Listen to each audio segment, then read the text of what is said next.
逃げられないの。ディープスラッシャー。確実に当てる。 Here we are, 30 years later, and the West finally officially receives a Robot Wars release with Super Robot Wars 30. Now, I'm not going to sit here and pretend like I've been a fan since the early 90s, but since around 2016, I've fallen down the rabbit hole with this series' entries and all of its spin-offs. I'll admit, it's not the easiest fan service to get behind and requires a high level of player interest to be enjoyed, but this is a mecha nerd's breakfast, lunch, and dinner prepared especially for them.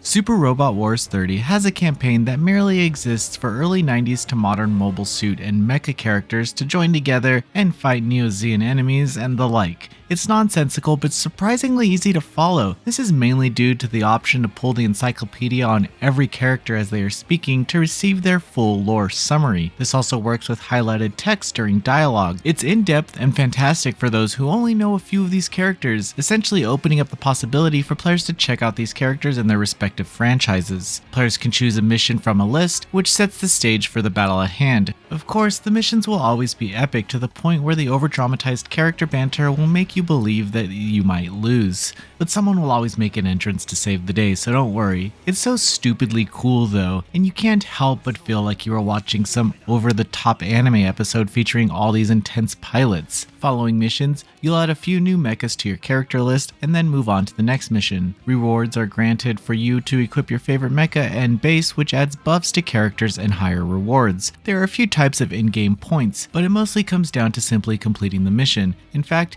you can bet that all your favorite mecha will be pretty tough after a few missions, which will make them strong enough to face any challenge, well, on normal difficulty at least. You see, Super Robot Wars 30 is an incredibly easy SRPG that will likely not provide anyone with an ounce of understanding of the genre a challenge if played on normal. There's an option for auto battle as well, which will get you through most missions on this difficulty setting, so that's why you'd probably want to turn it up a bit. There is fun in positioning your troops on the field and actually feeling the intensity the story hopes to deliver. That way, when reinforcements show up and you're on the brink of defeat, you can celebrate with the rest of the pilots. Most of the spectacle of this game comes in the form of attack animations. Each mecha has its own abilities and skills that can be upgraded throughout the campaign. This gives variety to their animations, but the player-controlled protagonist seems only to have one loadout available. You'll probably enjoy these animations for the first few times, but after a while, you'll just skip them. Each time a character is attacked, their corresponding soundtrack plays. Further, some missions feature video intros, but the resolution is a little small. I noticed that some of the mechas don't always look too good up close either, but there are times where they're clear as day. I didn't understand how some looked great while others appeared pixelated. Still, everything comes together nicely for the experience that fans want. Accessibility to newcomers comes with easier difficulties and auto functionality, but also with the in-game systems themselves. The UI is not easy to navigate and appears dated, providing menus inside of menus of stuff players can upgrade. However, none of it really matters because in the end, you can max out whatever you want and be totally okay. This leaves you with an enjoyable nostalgia of these characters interacting.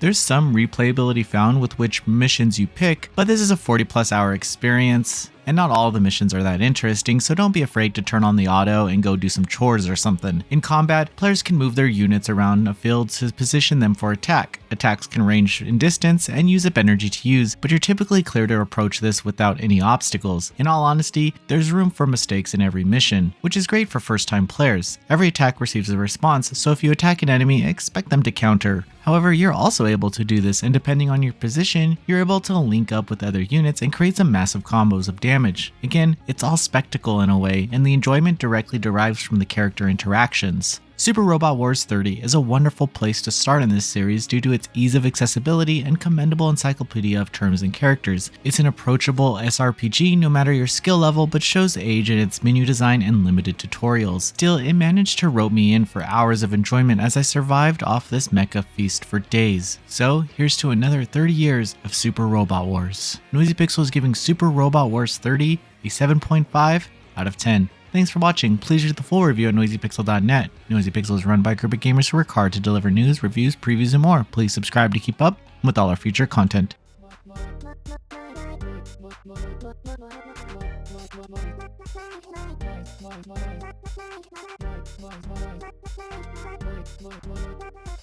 Noisy Pixel.